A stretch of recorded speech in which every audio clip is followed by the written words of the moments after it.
India versus south Africa முதல் test மேட்சுடைய டே 1 முடிஞ்சிருக்குது. இதுல நிறைய கேள்விகள் நமக்கு இருக்குது. அதை நாங்கள் கேட்போம். ரெண்டு டீம் கிட்டேயுமே 2 கேள்வி எடுத்து வைக்கிறோம். பட் அதுக்கு முன்னாடியே நம்ம பார்க்க வேண்டியது பெர்ஃபார்மன்ஸ் எப்படி இருந்துச்சு அப்படின்றத. Boys and girls my dear hi from Bala. So இந்தியாவை பொறுத்த வரைக்கும் அவங்களுடைய பவுலிங்ல அசத்திருக்கிறாங்க. இன்னைக்கு டே 1 பொறுத்த வரைக்கும் விக்கெட்ஸ் அப்படின்னு பாத்தீங்கன்னா இந்த பக்கம் நம்மளோட ஜஸ்பிரீத் பும்ரா ஃபாஸ்ட் பவுலிங் டிபார்ட்மெண்ட்லையும் ஸ்பின் பவுலிங்ல வந்து குல்தீப் யாதவ் 2 பேரும் வந்து அசத்தலான பவுலிங்கை போட்டு அவங்க டீமை வந்து சவுத் ஆப்பிரிக்காவை பொறுத்த வரைக்கும் வந்து டக்குன்னு அவங்களுடைய விக்கெட்டுகள் எல்லாம் வந்துட்டு ஒரு லெவலுக்கு வரமா வந்து சுருட்ட ஆரம்பிச்சிட்டாங்க. இனிஷியலா வந்து ஒரு 50 ரன்ஸ் போற வரைக்கும் அவங்களுடைய speed at which they scored அப்படிங்கிறது வந்துட்டு ஏடா இந்த சவுத் ஆப்பிரிக்கா வந்து நம்ம இந்திய மண்ணில் இந்த அடி அடிக்கிறாங்களே, வெரி குட், நல்லா பிச்சை ரீட் பண்ணிக்கிங்க, அப்படித்தான் ஆடுங்க அப்படின்னு சொல்லிட்டு இந்த பக்கம் திரும்ப பட்டு விக்கெட்டு போக ஆரம்பிச்சிருச்சு. ஸோ இப்படித்தான் வந்து இந்தியா இன்னைக்கு அவங்களுடைய பவுலிங்ல வந்து அசத்தினாங்க அப்படின்னு சொல்லலாம். மெயினா பாத்தீங்க அப்படின்னா வந்து குல்தீப் யாதவ் வந்து இன்னைக்கு பிளேயிங் லெவன்லயே இருப்பாரா இல்லையான்ற ஒரு டிபாக்கிள் நேத்து வந்துட்டு பிரஸ் கான்ஃபரன்ஸ்ல ப்ரீ மேட்ச் கொடுத்திருந்தப்ப சுப்மன் கில் அவர்கள் வந்து ஒரு குழப்பத்தை ஏற்படுத்தினாரு. ஒரு ஆல்ரவுண்டர், ஒரு ஸ்பின்னிங் ஆல்ரவுண்டரா இல்ல வந்து ஒரு ஸ்பின்னரா யார் எடுக்கலாம்னு ஒரு பிளேயிங் லெவன் குழப்பம் இருக்கு அப்படின்னு. ஒரு ஸ்பின்னர் ஆல்ரவுண்டரான்னு அந்த ஸ்பின்னர்ல இருக்கிறது குல்தீப் யாதவ்ன்றத நம்ம மைண்ட்ல தெரிஞ்சுக்கிறோம். ஏன்னா மொத்தம் 3 ஸ்பின்னருமே ஆல்ரவுண்டருங்க. அப்ப ஐயோ வளர்ந்துருச்சாடா பிரச்சனை அப்படின்னு. அப்புறம் இன்னைக்கு டாஸ்க்ல சொல்றாப்புல இல்ல ஸ்பின்னரையும் விளாடுவோம், ஸ்பின்னர் ஆல்ரவுண்டரையும் விளாடுவோம், நாங்க முடிவு பண்ணிட்டோம் அப்படின்னு. ஆனா அது யாருக்கு பதிலா வந்ததுங்கிறது தான், அதுல இருக்கக்கூடிய பிரச்சனைகள் என்னங்கிறதா நம்ம நெக்ஸ்ட் வீடியோல பார்க்க போறோம். ரைட். ஸோ இப்போ இந்த வீடியோல நம்ம மெயினா பார்க்க போறது பெர்ஃபார்மன்ஸ் சொல்லியிருந்தோம். Aiden Markram and Ryan Rickelton கொடுத்த அந்த partnership stand of half century ஒரு 57 ரன்ஸ் அவங்க அடிச்சது. அதுவும் வந்துட்டு வித்தின் ஸ்பேன் ஆஃப் ஒரு 10 to 10.3 ஓவர்ஸ்ல. ஸோ 10.3 ஓவர்ல 57 அடிக்கிறாங்கும் போது இன்னும் அது 63 பால்ல 57 ரன் லிட்டரலி வந்து ஒரு ஒன் டே மேட்ச் மாதிரி தான் ஆட்டு இருந்துருக்காங்க அவங்க. ஸோ அப்படிப்பட்ட இந்த பார்ட்னர்ஷிப் அப்படின்றது வந்துட்டு சூப்பரா போன்னு எதிர்பார்க்கும்போது பிரேக் த்ரூ கொடுத்தது அங்க யாரு அப்படின்னா ஜஸ்பிரீத் பும்ரா வந்து அரௌண்ட் த விக்கெட்ல இருந்து வந்து ரயன் ரிக்கல்டனுக்கு ஒரு பாலை போடுறாப்ல, அப்படி இறங்குது பாலு, போல்டு தலைமை வந்து 23 ரன்ல வந்து 4 பவுண்டரி அடிச்சதுக்கு அப்புறமா அவுட் ஆகுறாரு. இதுக்கப்புறமா 1 டவுன் வர்றதுதான் வந்துட்டு முல்டரும் எய்டன் மார்க்ரமும் சேர்ந்து திரும்ப பார்ட்னர்ஷிப்பை பில்ட் பண்ணலாம்னு பிளான் பண்றதுக்குள்ளேயே எய்டன் மார்க்ரம் செட் பேட்ஸ்மேனா இருந்த இன்னொருத்தரும் அவுட் ஆயிட்டாரு. இவர் வந்துட்டு ஒரு 2 ஓவர் கேப்ல வந்துட்டு இவரும் அவுட் ஆயிட்டாரு. அதே பும்ராவுடைய நெக்ஸ்ட் ஓவர்ல வந்துட்டு out. Keeper catch Aiden Markram கிட்ட கீப்பர் சரியான ஒரு கேட்ச் அப்படின்னு சொல்லலாம். ஒரு சூப்பர் பால். ஸோ பவுன்ஸை போட்டு எகிர்னாரு, தலையை வந்து அவுட். ஸோ இப்போ இந்த 2 செட் பேட்ஸ்மேன் அவுட் ஆனதுக்கு அப்புறமா தான் இவங்களுடைய ஃபம்பிள் வந்து ஸ்டார்ட் ஆகுது. மில்டரா இருக்கட்டும், பவுமாவா இருக்கட்டும், 2 பேருமே வந்துட்டு எங்க இதெல்லாம் ரொம்ப மோசங்க அப்படின்னு புலம்பிட்டு செட் பண்ணி மேட்சை கொண்டு போறதுக்குள்ளேயே ரெகுலரா வந்து பவுமாவும் அவுட் ஆயிட்டார். இப்போ ஒரு 4th விக்கெட் பார்ட்னர்ஷிப், ஒரு 40 ரனுக்கு மேல ஒரு 4th விக்கெட் பார்ட்னர்ஷிப் ஓடுது. முல்டருக்கும் அதுக்கப்புறமா வந்த ஜோர்சிக்கும் நடுவில். ஜோர்சியை பொறுத்த வரைக்கும் சப்கான்டினென்ஸ்ல நல்லாவே விளையாடுவாருன்ற ஒரு எதிர்பார்ப்பு இருந்துச்சு. அதுவும் வந்து பாகிஸ்தான் சீரீஸ்ல அவர் விளையாடுறதெல்லாம் பார்க்கும்போது ஒரு பெரிய எக்ஸ்பெக்டேஷன் அவர் மேல இருந்துச்சு. பட் ஜோர்சி அண்ட் முல்டரோட அந்த பார்ட்னர்ஷிப் பிரேக் ஆனதுக்கு அப்புறம் மேட்ச் அவங்களுடைய கையை விட்டு போயிருச்சு அப்படின்னு சொல்லலாம். ஏன்னா அதுக்கப்புறம் நீங்க பாத்தீங்கன்னா வந்து within gap of 10 run, 15 run, 20 run இந்த மாதிரி வந்து விக்கெட்டுகள் விழுந்துட்டே இருக்க ஆரம்பிச்சது. பெரிய பார்ட்னர்ஷிப் அதுக்கப்புறம் அவங்களுக்கு கிடைக்கவே இல்லை. ஸோ இதை வந்துட்டு அடுத்தடுத்து வந்து முடிச்சுட்டாங்க. ஜஸ்பிரீத் பும்ரா 5 விக்கெட் ஆளு, குல்தீப் யாதவ், முகமது சிராஜ் 2 பேரும் 2 wicket and Axar Patel 1 wicket. இப்படிதான் வந்து இன்னைக்கு மேட்ச் இந்தியாவுடைய ஃபேவரால பவுலிங்கா ஃபர்ஸ்ட் இன்னிங்ஸை பொறுத்த வரைக்கும் அசத்தலா ஆடி 159 ரனுக்கு சவுத் ஆப்பிரிக்காவை சுருட்டுறாங்க.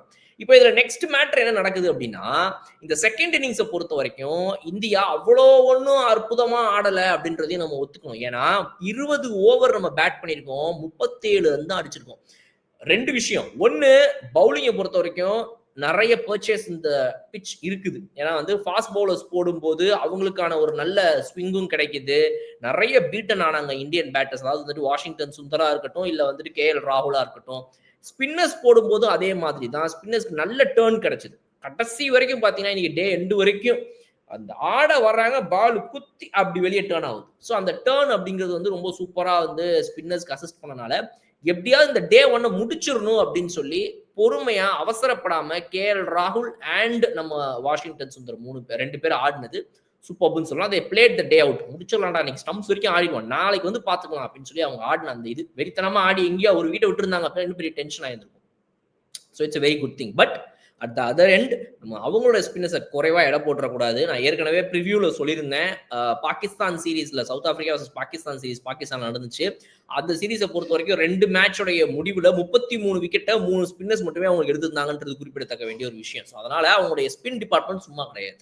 ஸோ அவங்களும் நாளைக்கு டே 2ல வந்து எப்படி போடுவாங்க, அதை நம்ம இந்தியன் பேட்ஸ்மேன் எப்படி டேக்கிள் பண்ண போறாங்க அப்படின்றது ஒரு முக்கியமான விஷயம். இதுல நம்ம இன்னொன்னு என்ன பார்க்குறோம் அப்படின்னா, கடைசியா யசஸ்வி ஜெய்ஸ்வால் எப்படி அவுட் ஆனார்? அவருடைய ஷாட்ஸ்லாம் பார்த்தீங்கன்னா வந்து வீல வந்துட்டு ஸ்ட்ரெயிட்ல அவர் ஆடும்போது வந்து ஒரு ஃபுல் டாஸ் சாரி ஒரு ஒரு ஹாஃப் வாலியா வர ஷாட்ஸையோ இல்ல வந்து ஒரு ஃபுல் லென்த்ல குட் லென்த்ல வர ஷாட்ஸ் அவர் அழகா ஸ்ட்ரெயிட்ல ஆடும்போது ரொம்ப பிரச்சனையே இல்ல. அழகா பவுண்டரிஸ் வந்துட்டு இருந்துச்சு. பட் ஆனா தலைவனுக்கு ரொம்ப பிடிச்ச ஷாட் என்னன்னா கட் ஷாட்.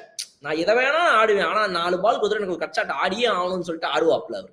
ஸோ அந்த கட் ஷாட் அவர் ஆட ட்ரை பண்ணும்போது தான் இன்னைக்கு அவுட் ஆனார். இதே மாதிரி இந்த கட் ஷாட் அவருடைய ஃபேவரட் ஷாட், நிறைய ரன்ஸ் அதுல வந்தாலுமே கூட வெஸ்ட் இண்டீஸ் சீரீஸ்லயுமே வந்து இதே மாதிரி ஒரு கட் ஷாட்ஸ்னால அவுட் ஆன இன்ஸ்டன்சஸ் 2 இருந்துச்சு. அதே மாதிரி தான் இது வந்து மார்க்கோ யான்சன் கொஞ்சம் உள்ள இறக்குறாரு, பாலை திருப்புறாரு. அப்படியே அந்த பால் உள்ள இன்ஸ்விங்கா கொஞ்சம் சரக்குன்னு உள்ள வந்த உடனே அவரால் வந்து கட் ஆட முடியல. க்ளோஸ் டு த பாடி பால் வந்துருச்சு. ஸோ அப்போ அதை அவர் ஆட போகும்போது உள்ள வந்து பால் பேட்ல இன்சைட் எட்ஜ் ஆகி போல்டு தலைவன் மார்க்கோ யான்சனோட டெலிவரி, சூப்பர்பான டெலிவரி அவர் அவுட் ஆக்குனது. ஸோ அவ்வளோ அட்டாக்கிங்கா கொஞ்சம், ஏன்னா அதுக்கு முன்னாடியே கொஞ்சம் ரொம்ப பஞ்ச் பண்ணி ரொம்ப ஃபோர்ஸா அவர் ஆடுற மாதிரியே இருந்துச்சு அவர் ஸ்ட்ரெயிட்ல ஆடின பவுண்டரிஸ் கூட. அப்ப கட்ஸையும் அதே மாதிரி ஆட போகும்போது டூ மச் ஃபோர்ஸ் கொடுக்கும்போது அது நடந்துருச்சுங்கிறது நம்ம பார்க்க முடியும். ஸோ அப்ப அந்த மாதிரி அவ்வளோ அக்ரெசிவா ஆட முடியாது.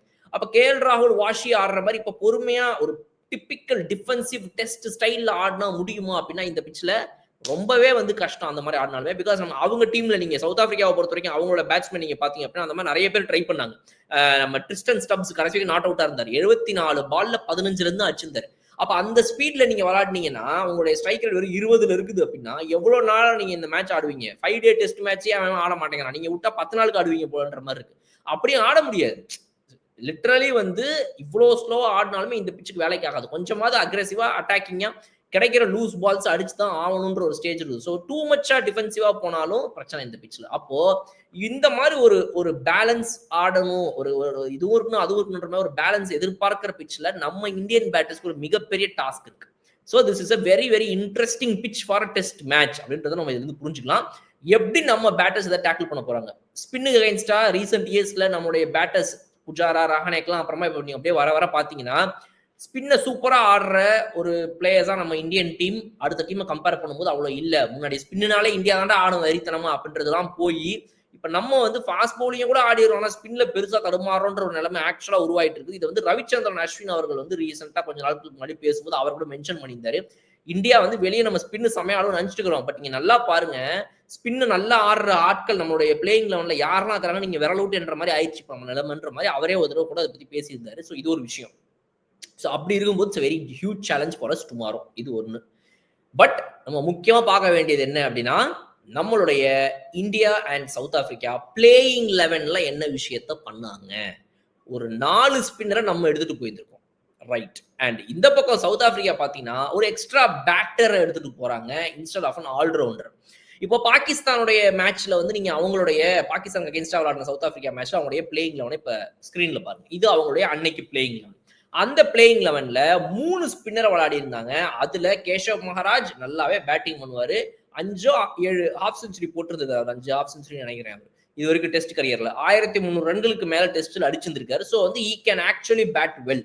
அவரால் வந்து சும்மாலாம் வந்து அடிக்கிற ஒரு ஏதாவது என்னைக்கோ ஒரு நாள் அடிப்பார்ன்ற மாதிரிலாம் கிடையாது. அவரால் வந்துட்டு ஃபேஸ் பண்ணி நிக்க முடியுன்ற மாதிரி ஒரு பேட்டர் அவர்.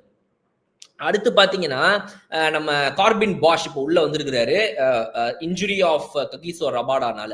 ஸோ அதுக்கு பதிலாக வந்திருக்கிற இவரும் all-rounder. He can actually bat well. பாஷும் வந்து செம்மையா விளையாடக்கூடிய ஒரு பவுலர் தான் பேட்டிங்கை பொறுத்த வரைக்கும். அண்ட் அது இல்லாம பாத்தீங்கன்னா வந்து இந்த டீம்ல இருக்கக்கூடிய இன்னொரு ஒரு சைமன் ஹார்மரை பொறுத்த வரைக்கும் வந்து ஓரளவுக்கு அவரும் பேட்டிங் பண்ணுவார். அவருடைய ஸ்ட்ரைக் ரேட் இவருக்கு அடிச்சுக்கிற ரன்ஸ்லாம் பாத்தீங்கன்னா விட்டு ஒரு 40 பால் பிடிச்சாருன்னா 20 ரன்னாவது அடிச்சிடுவாருன்ற மாதிரி 50 ஸ்ட்ரைக் ரேட்ல வர்றதெல்லாம் யாரும் பண்ணிட்டு போயிட வேண்டான்ற மாதிரி ஒரு பேட்டரா தான் இது வரைக்கும் அவரும் இருந்துருக்குது. ஸோ இவ்வளோ பேட்டிங் ஆப்ஷன் உங்களுக்கு இருக்கும்போது ஒரு எக்ஸ்ட்ரா பேட்டரை கொண்டு வராங்க. இந்த பாகிஸ்தான் அகைன்ஸ்டா விளையாடின மேட்ச்ல ஸ்குவாட்ல பாருங்க, வெரேன் அவங்களுடைய கீப்பர் வெரேன் வந்து நம்பர் 6ல ஆடுறாரு. ஓகே, ஸோ ஆனா இப்ப இந்த சைடு நீங்க பாருங்க நம்பர் 7ல ஆடுறாரு. இந்தியாவுடைய இன்னைக்கு மேட்ச் ஸ்குவாட்ல பாருங்க நம்பர் 7க்கு வெரைன் போறாரு. ஸோ எக்ஸ்ட்ரா பேட்டர் அங்க வராங்க. அந்த ஸ்குவாடுக்கு இந்த ஸ்குவாடு டிஃபரன்ஸ் பாத்தீங்கன்னா அன்னைக்கு பவுமா வந்துட்டு விளையாடல அந்த சீரீஸ். இப்போ is back to the original captaincy. So அவர் உள்ள வந்தனால அதுக்கு பதிலா வெளியே டெவால்ட் பிரவிஸ் போறாரு. ஆனா அது மட்டும் இல்லாம ட்ரிஸ்டன் ஸ்டப்ஸையோ யாராவது ஒருத்தவங்க நீங்க வெளியே அனுப்பணும்ன்ற நிலைமை இருந்துச்சு. நீங்க முல்டர் அனுப்ப முடியாது, ஜோர்சி அனுப்ப முடியாது. 2 பேருமே வந்து குட் பிளேயர் ஆஃப் ஸ்பின், அதுவும் இந்தியன் பிட்ச்ல நல்லா ஆடுறோம். அவங்களுடைய கீ பேட்டர்ஸ் சொல்லலாம். ரீசெண்ட் டைம்ல Zorzi is very good at spin அப்படின்னு சொல்லி சொல்லலாம். அப்போ ஓபனர்ஸ் மார்க்ரம் அண்ட் ரிக்கல்டனை நீங்க அனுப்ப முடியாது. பவுமா உள்ள வந்திருக்கிறாரு. வெரேனோட விக்கெட் கீப்பர் 6 பேர். அப்போ வேற வழியே இல்ல. ட்ரிஸ்டன் ஸ்டப்ஸ் தான் வெளியே உட்கார வச்சிருக்கணும். ஸ்டப்ஸ விளையாடியே ஆவணுன்றதுக்காக இவங்க 7 பேட்டர்ஸா போய் 7th வெரேன் அவங்களுடைய கீப்பர் ஆட வச்சு 8, 9, 10, 11 4 இடங்கள்ல தான் இவங்க பவுலர் யூஸ் பண்றாங்க. அதனால என்ன ஆகுதுன்னா இவங்களுக்கு 2 ஸ்பின்னர் தான் கொண்டு வராங்க. ஐயா நீங்க இந்தியாவில வந்துட்டு நீங்க இப்ப 2 ஸ்பின்னர் வச்சு ஆடுறீங்க. ஆப்கானிஸ்தான்ல இருந்து ஆரம்பிச்சு அமெரிக்கா வரைக்கும் எல்லாருமே இப்ப வந்து இந்தியாவுக்கு வந்தாலே 3 ஸ்பின்னர் கொண்டு வராங்கயா. இவங்க பிச் அந்த மாதிரி இருக்கு. நீங்க என்ன 2 ஸ்பின்னர் கொண்டு வந்துருக்கீங்க. அதுவும் 3 ஸ்பின்னர் விளையாடி நான் சொன்ன அந்த பாகிஸ்தான் சீரீஸ்ல அந்த 2வது மேட்ச் வெறித்தனமா அவங்க விளையாடி ஜெயிச்சு காட்டினாங்க. அப்ப அந்த சேனுரான் முத்துசாமி அப்படிங்கிறவரை ஏன் கொண்டு வர ஐஸ் ஆல்ரவுண்டர். சோ நீங்க ஸ்டப்ஸ வெளியே உட்கார வச்சிருந்தீங்கன்னா ஒரு ஆல்ரவுண்டர் உள்ள வந்திருப்பாரு. ஒரு ஸ்பின்னர் ஆல்ரவுண்டர் வெறித்தனமா ஆடி கொடுத்துருப்பாரு சேனுரான் முத்துசாமி. அதை ஏன் இவங்க மிஸ் பண்ணாங்கன்றது சத்தியமா எனக்கு புரியல. அதுல லீடிங் சூப்பரா விக்கெட் டேக்கரிங்க எடுத்தவருங்க அவரு சேனுரான் முத்துசாமி. அந்த சீரீஸ்ல நீங்க எப்படி சேனுரான் வெளியே உட்கார வச்சாங்கன்றது நிஜமா புரியல. இந்த மேட்ச்ல ஒரு ஹியூஜ் பிளண்டர் அப்படின்னு தான் நான் சொல்லுவேன். சவுத் ஆப்பிரிக்கா எடுத்திருந்திருக்க வேண்டும் அவரை இந்த மேட்சை பொறுத்த வரைக்கும். ஸோ அவர் எடுக்கல. அதுக்கு பதிலாக இவங்க வந்துட்டு ஒரு எக்ஸ்ட்ரா பேட்டர் போயிட்டாங்க ஸ்டப்ஸ். இதுல எனக்கு கொஞ்சம் கூட உடன்பாடு இல்லை. இதுல இவங்க ஒரு மிகப்பெரிய பிளண்டர் பண்ணிக்காங்க தான் நான் சொல்லுவேன். இது எல்லாத்தையும் பத்தி உங்களுடைய கருத்துக்கள் என்ன அப்படின்றத சொல்லுங்க. நம்ம நெக்ஸ்ட் வீடியோல பேச போறது இந்தியாவுடைய 4 spinners strategy. No place for Sai Sudharsan at number 3, mister Washi place at number 3. இது எல்லாத்தையும் தான் டிஸ்கஸ் பண்ண போறோம். நிறைய விஷயங்களை சுட ஹாட்டா பேச போறோம். அதுல அந்த வீடியோல நான் வந்து பார்க்குறேன். அதுவரை விடைபெறுவது உங்கள் பாலா. ஓகே பாயிண்ட் வட்டி boss Bigg Boss Tamil season 9 review show. நான் வர தினமும் ராத்திரி 11:30 மணிக்கு. Subscribe to colour Kannadi media.